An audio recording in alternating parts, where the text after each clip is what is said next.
Ironclad RC here. Big B with you. Thank you for riding with me. I've got the Arrma Granite 3S on the block today. We're in the shop. Got a rainy day today. I figure what better time than now to do this conversion. Let me stop jabbering and we'll get right into the build. All right, we're starting with the wheels. I'm going to take the wheels off. Just get your nut driver, loosen up your screws there, and we're going to get all four wheels off of the granite.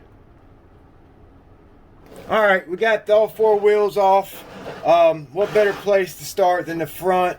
I'm going to start removing all of the shocks. For this conversion, you're just going to need to remove everything from the bulkhead. You can actually leave your hubs assembled.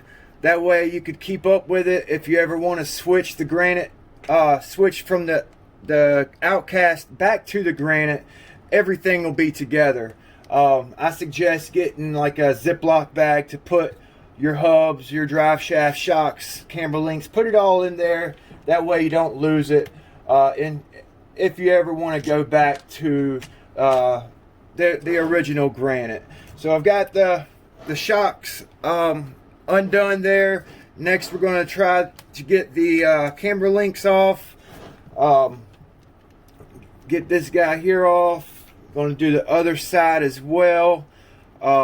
I'm gonna do this one, and then off camera I'll do the other side, so you guys don't have to watch me doing both sides. I would suggest keeping all your nuts and bolts together when you're doing this.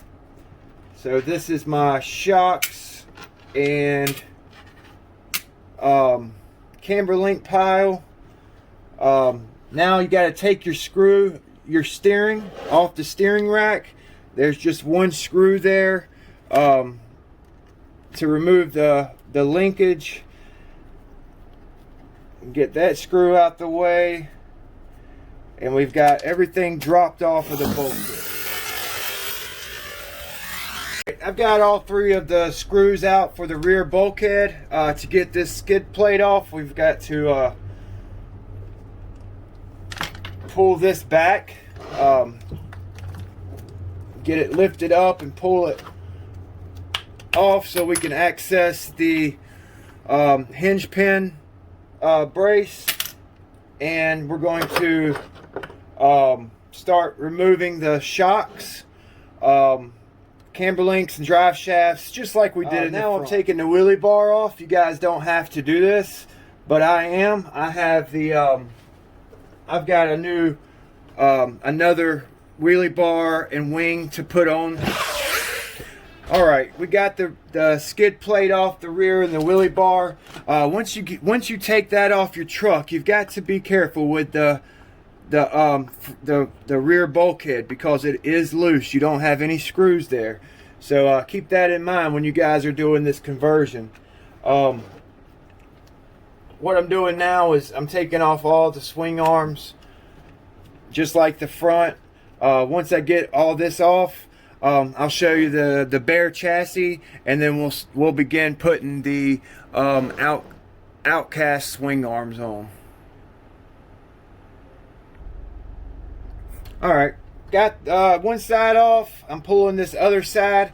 It's all unbolted and unscrewed. Got the hinge pins out. Now I've got to take the drive shaft off, the CVD. Just got to stick your long hex driver into the drive shaft and release that set screw there. And like I said before, if you guys are doing this, I would definitely put all of your stock granite parts in a bag. That way, if you do want to convert it, you can in the future. Convert it back to the granite form, the factory form. So what I'm going to do now, I'm going to take it out to the air compressor. I'm going to give it a good blow down, make sure there's no dirt and grime in these bearings. I'm not going to pull the diffs out yet. I just serviced them, put new diff fluid, new gaskets and everything on my differentials. I run a 4000 CST in these differentials. Alright, we're back. I've got the chassis all blown off now. I've actually started to install my swing arms. I've got my hinge pins in, and I've got the drive shaft mounted. One of my Camber Links is mounted up, and I'm working on getting the steering rods mounted up. If you notice here, I've got a double steering rod set up. The rods are actually smaller than the factory steering rods, but I've actually doubled them up. It makes it a little bit hard to adjust, but I haven't had any problems whatsoever with my rods bending or snapping out, pulling out the rod ends.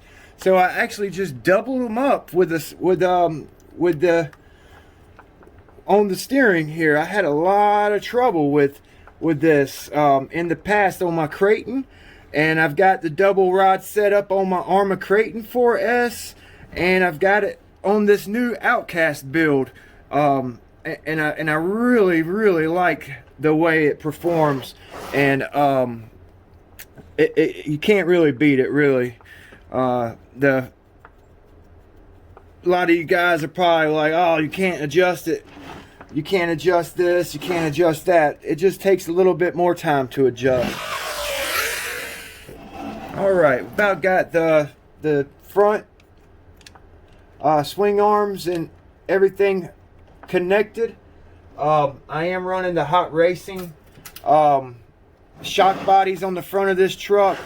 I've actually run these this same shock body on my Arrma Creighton 4S, and I've had no leaks. I've had no issues. I did want to mention on the rear of my Arrma Creighton 4S, I had a lot of problems with the grub screws backing out, and the drive shaft cup coming off the outdrive.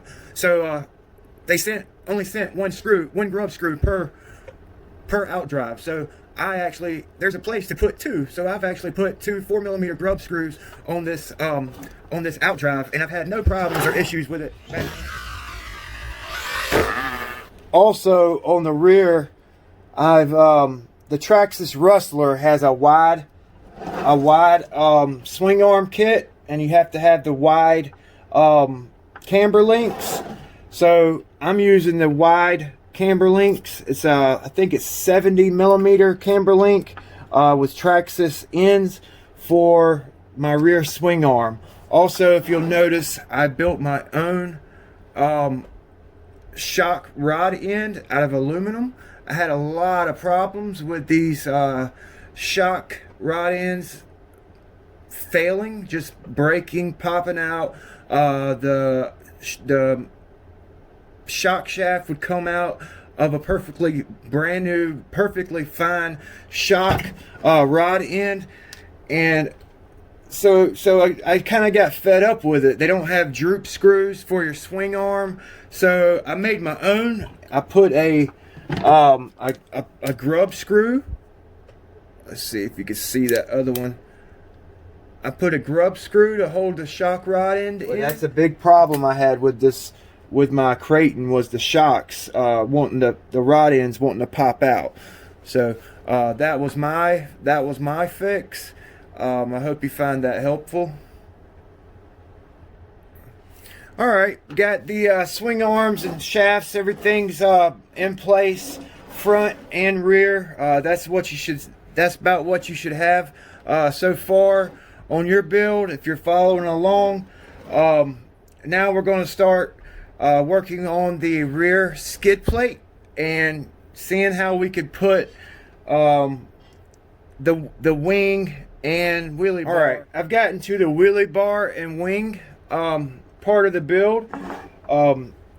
If you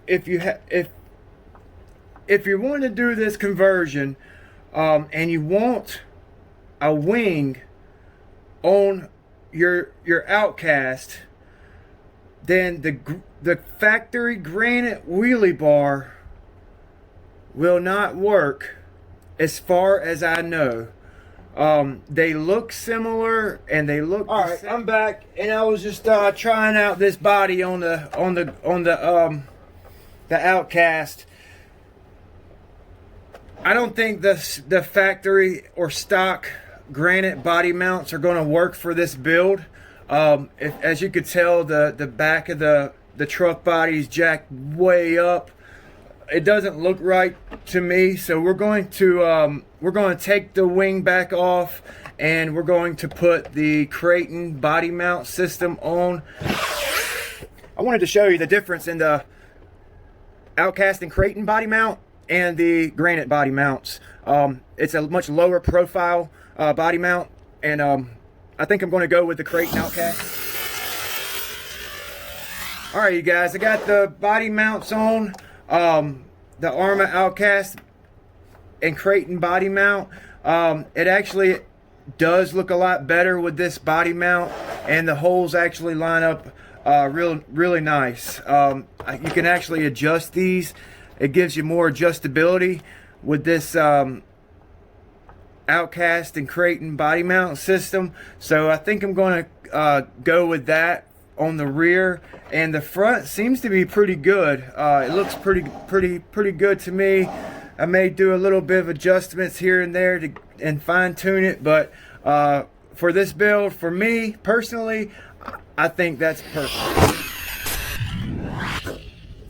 For wheels on this truck, I'm running the Proline Badland rim with a 2.8 stretched 2.8 trencher,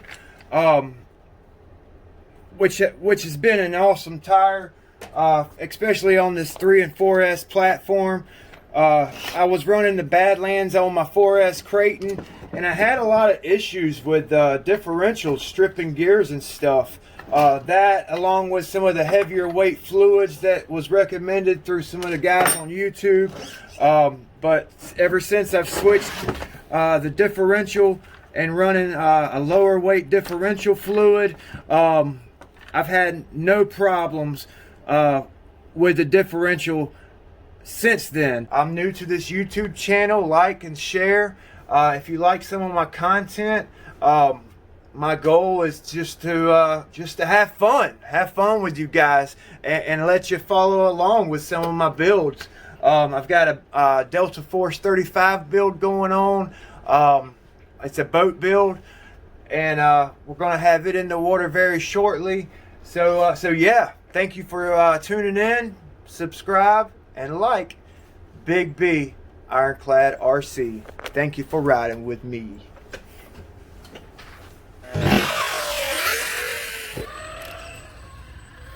Alright, got the new Outcast out here, the granite conversion.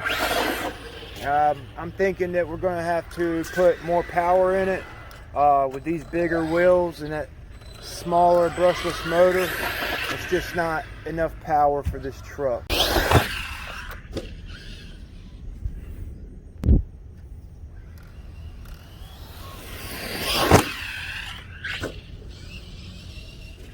Everything seems to be working good on our new Outcast conversion. I think we're going to go with a bigger motor. That little Leopard Hobby just isn't big enough for these 17mm wheels. So we're going to go back in, and we're going to put that 40 series Castle Creation in it, and do a few little fine-tune adjustments on the on our new Outcast. Wow, it has a much better. You can actually turn at speed now. Not have to worry about flipping the truck over.